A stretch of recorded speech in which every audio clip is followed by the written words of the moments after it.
This is Optimal Startup Daily, episode 325, Why I'm Killing My Email List and Changing Everything, by Jeff Goins of goinswriter.com.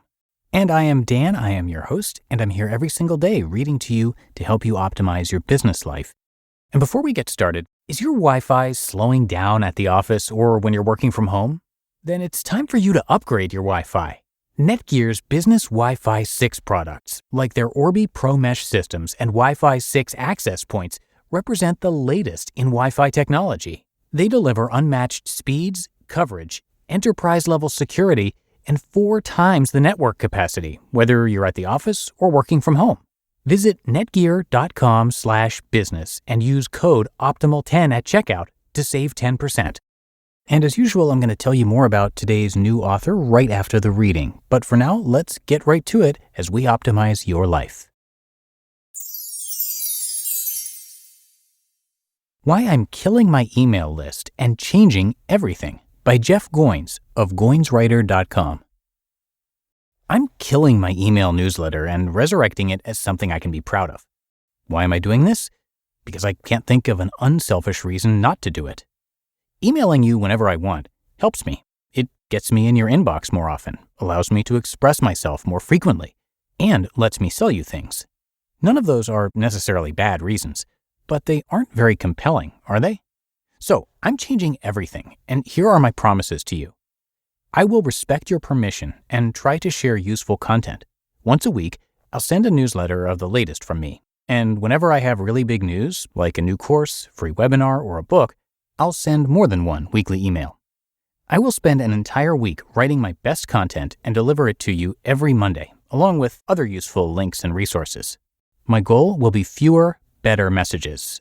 And I will give my best to the community and try to give more than I take as much as possible.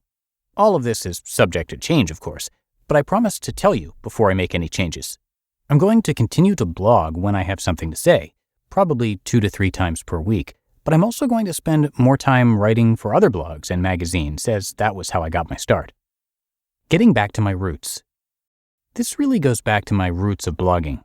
I launched this blog, creating content for it every day for an entire year. Halfway through the first year, I started an email list. Since I was already writing 7 blog posts a week, I wondered what value I could add to a newsletter. So every Sunday morning, I'd wake up early and write an original thought on writing, influence, or creativity that I'd share with the tribe. People loved it. But as I became a dad and life got busier, and I got better about boundaries on the weekend, I decided to streamline everything. I stopped blogging as much and started sending an email newsletter with the blog post to everyone. Suddenly, some weekly subscribers were getting 3 emails per week. I did this, quite frankly, because I had no margin to write a newsletter on a Sunday morning.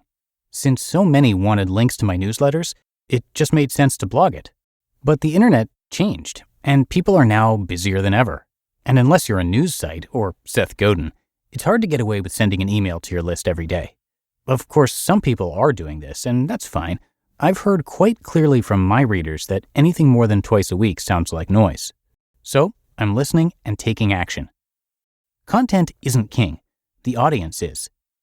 When I tested this idea with some readers on Twitter just to see what they thought, I didn't hear any objections.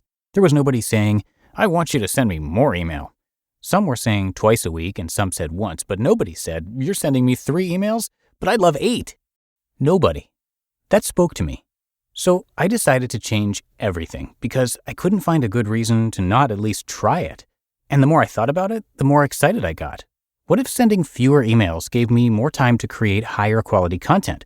What if it allowed me to connect at a deeper level with my tribe? What if this brought me some margin to work on my next book? Giving myself permission to break this unspoken rule started to excite me. And in that respect, I think it's a win-win. But honestly, even if it was just a win for you, the reader, that's reason enough to do it. Often, I think marketers get selfish about the way they interface with their audience, without acknowledging that they are in this very position because of their audience. That seems wrong. Don't misunderstand, I'm not a doormat, and I do have boundaries. I can't promise I'll reply to every email or read every 50,000-word manuscript people send me, but I got into a bad habit of making decisions without first considering what effect they would have on my audience. Now, I'm trying to get back to the center. 3 core values of this community. Along those lines, I've chosen 3 core values that will guide this blog and community moving forward. They are: 1. Connection over interruption. Every time I send an email or post content, I'll ask myself, do I have the right to share this? Does this help connect readers with something that helps them? If not, I won't share it. 2. Quality over frequency. Instead of running my mouth every time I have something to say, I pledge to only publish my best work when it is both interesting and helpful. And 3. Impact over profit. In any business, there are always more opportunities to maximize profit, but that's never been very motivating to me. So I'm recalibrating my business to focus more on the people that run it, i.e. my team, and make it possible to continue the community, i.e. you. Personally, I plan to model these myself, but I hope that you, as a member of this community, will consider joining me. I'm excited about the opportunities to invest more time into creating video content, writing elsewhere, and doing other fun things. If this resonates, maybe you should consider changing something that you thought could never change. This isn't just a nice idea. It's a smarter way to market your work. I'm convinced of it. And maybe it's a smart move for you, too, if you're in the business of building an audience. My hypothesis is this will increase open rates, increase trust with readers, and decrease the amount of unsubscribes. But those reasons aside, it feels like I'm taking better care of my community, which is a reward in itself. You just listened to the post titled, Why I'm Killing My Email List and Changing Everything by Jeff Goins of GoinsWriter.com. Are you a business owner or entrepreneur who wants to grow your website traffic? Having a blog section on your website not only keeps your audience informed and interested, but also helps you generate more leads by 67%. Now, we know that writing consistent, good quality content that actually generates visitors is frustrating, and this is where BKA Content comes in.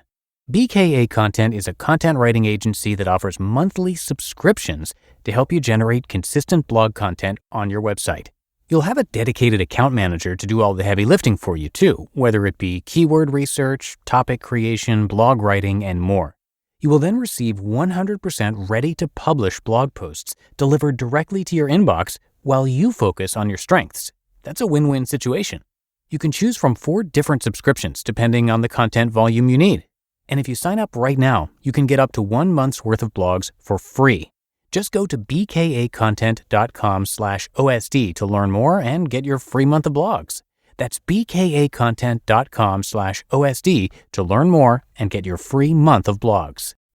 And thank you to Jeff for giving us permission to narrate from his blog. You can come visit his site, which I have linked in this episode's description and at oldpodcast.com. He's a super popular writer. He's the best-selling author of 5 books, including The Art of Work and Real Artists Don't Starve. On his site, you can hear his thoughts on writing, life, and creative work. And you'll hear him narrate it across a few of our shows, actually, so if you're looking to share your work but you're afraid of becoming the starving artist, his site is definitely for you. Lots of great advice there, so come check it out at goinswriter.com, and thanks again to Jeff for letting us share his work.